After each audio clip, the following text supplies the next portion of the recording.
क्या मज़हर साहब परेशान ना हुआ करें, रोजमर्रा का हमारा काम है, तारीख में ऐसे होता चला है, इस दफा भी परेशान ना हो क्या।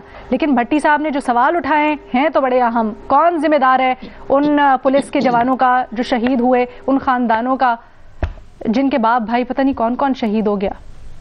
देखिए, पहली चीज तो ये कि मुझे क्या मालूम कि क्या मुआहदा हुआ है। भड़कें बहुत मारी जा रही थी, भड़कें बहुत मारी जा रही थी।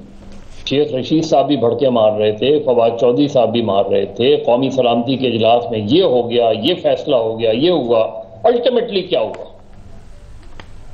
यानी आपने एक मुज़ाकरात किए जिसका किसी को नहीं पता, आपने एक मुआहदा किया जिसका किसी को नहीं पता क्या हुआ है क्या नहीं हुआ।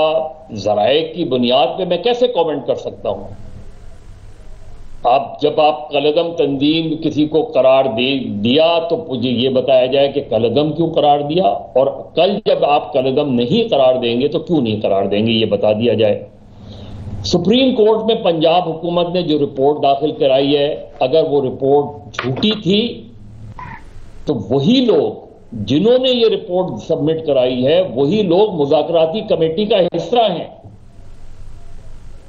जिन्होंने टीएलपी को इंडियन की फंडिंग हो रही हैं, ये हैं वही होम सेक्रेटरी, वही होम डिपार्टमेंट के लोग, वही राजा बिशारत साहब, ये सारे लोग अब इस कमेटी का हिस्सा हैं। तो आपकी स्टेट की कॉन्ट्रडिक्शन तो देखें, इस रियासत के तजादात देखें आप। एक मिसाल आपके सामने रख देता हूं, एमक्यूएम लंदन तो कलअदम भी नहीं है ना, एमक्यूएम लंदन पे तो कोई पाबंदी नहीं है, यानी कानूनी तौर पे एमक्यूएम लंदन पर कोई पाबंदी नहीं है। लेकिन क्या एमक्यूएम लंदन कोई एक छोटा सा मुजाहरा भी कर सकती है? वो तो छोड़े आप, इस वक्त भी पिछले 4 साल से कोई 300-400 एमक्यूएम लंदन के कारकुनों पे सिर्फ अल्ताफ हुसैन की तकरीर पर तालियां बजाने का मुकदमा है। आप दूसरी तरफ आप बिल्कुल तहरीक लब्बैक पंजाब की तीसरी बड़ी सियासी जमात है, मुल्क की 5वीं बड़ी सियासी जमात है। 2018 के इलेक्शन में उसने भरपूर हिस्सा लिया। जो हमारी प्रोस्क्राइब ऑर्गेनाइजेशंस की डेफिनेशंस हैं उसमें भी शायद उस तरह वो पूरी नहीं उतरती हो, क्योंकि टेररिस्ट जो टेररिज्म की टीटीपी, हम तो टीटीपी से भी गुफ्तगू कर रहे हैं ना, हम तो सिवाय सियासी जमातों से बाकी सबसे हम गुफ्तगू कर रहे हैं।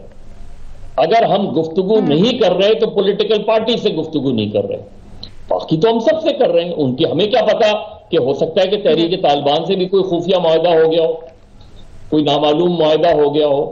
तो मुझे नहीं पता कि उस मुआहदे में क्या है। हां, मुझे इतना पता है, जैसे अभी रीमा भी कह रही थी, मैंने कल भी ये बात की थी कि साद रिजवी साहब को तो आप आज से 2 दिन पहले भी छोड़ सकते थे, 3 दिन पहले भी छोड़ सकते थे, उनके ऊपर तो कोई वो नहीं है। हां, जो रिपोर्ट आपने, जो सुप्रीम कोर्ट ने रिपोर्ट जमा कराई है, उसमें आपने उनका नाम उस फहरिस्त में शामिल किया है जिस फहरिस्त में आपने कहा है इंडियन कनेक्शन और यहां वहां। मैं तो हमेशा से ये कहता हूं कि आप हमेशा से ये रॉ का नाम जो है हम सिर्फ इस्तेमाल ही किसी प्रेशर में लाने के लिए किसी को करते हैं।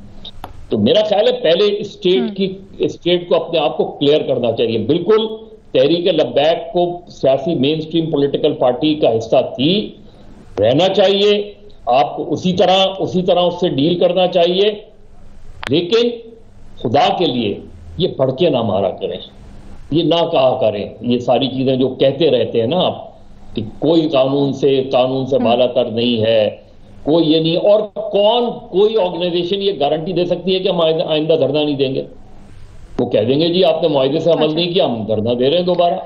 तो ये तो क्लॉज ही अजीब व गरीब है। लेकिन जब मुआहदे की तफसीलात आएंगी तो मैं उस पर कॉमेंट कर सकता हूं कि एक्चुअली क्या क्या मुआहदा हुआ है, किस किस के दस्तखत हैं, आप बिल्कुल दुरुस्त कह रहे हैं, और कौन कौन गारंटर हैं। देखिए इसमें असल गारंटर्स का, ठीक है सर, रीमा से क्योंकि राय जरा मुख्तलिफ है, पूरी पैनल से रीमा की जरा राय मुख्तलिफ है, मैं 2 सेकंड उनको ब्रेक से पहले देना चाहती हूँ। अलीना देखिए, ये राइट टू कुछ नुकात पर रीमा की राय थोड़ी सी मुख्तलिफ है, आइडियोलॉजी। आप किस सेंस में आप रोक सकते हैं किसी को प्रोटेस्ट करने के लिए? वो उनका हक है, आईनी हक है। तो सिर्फ प्रोटेस्ट करना, उस पर पाबंदी लगा देना या अग्रीमेंट कर लेना कि आप प्रोटेस्ट नहीं करेंगे, ये तो मेरा ख्याल है बहुत, अगर ये क्लॉज है एग्रीमेंट में तो ये अजीबोगरीब क्लॉज होगा। लेकिन अलीना, एक ज्यादा अहम बात जो मेरी नजर में मैं रिपीट करना चाहूंगी, पंजाब असेंबली ने एक रेजोल्यूशन पास की, मेरा ख्याल है कुछ ही दिन पहले, हम शायद टीवी पे उसका जिक्र भी नहीं कर सकते। ये वही नफरत अंगेज आइडियोलॉजी है जो हम लोगों को इस मजहब की बुनियाद पे, हमारी सोच की बुनियाद पे तकसीम कर रही है। और ये आज की बात नहीं है, कई दहाइयों से, जब से पाकिस्तान बना है तब से ये सोच जो है ये ब्रू कर रही है और अब इसकी खौफनाक शक्ल जो है वो सामने आ गई है। मुझे नहीं समझ आती इस रियासत का कौन सा इदारा है जो इस सोच को चैलेंज कर सकता है, इस सोच को टैकल कर सकता है। कुछ बुजरा इस हुकूमत के, वैसे एक ही वजीर है जिन्होंने थोड़ी स्ट्रॉन्ग पोजीशन ली, इशारा भी किया उस सोच के बारे में, एक्सट्रीमिज्म के बारे में, इंतहा पसंदी के बारे में, उनको बिल्कुल साइडलाइन कर दिया गया। तो जब तक ये रियासत समझेगी नहीं कि हमने इस सोच को चैलेंज करना है, इस एक्सट्रीमिस्ट नजरिए को, आइडियोलॉजी को चैलेंज करना है, तब तक टीएलपी नहीं होगी लीना, कोई और पार्टी, कोई और तंजीम, कोई और किसी और शक्ल में आइडियोलॉजी आ गया। जी बिल्कुल दुरुस्त फरमा रही हैं आप।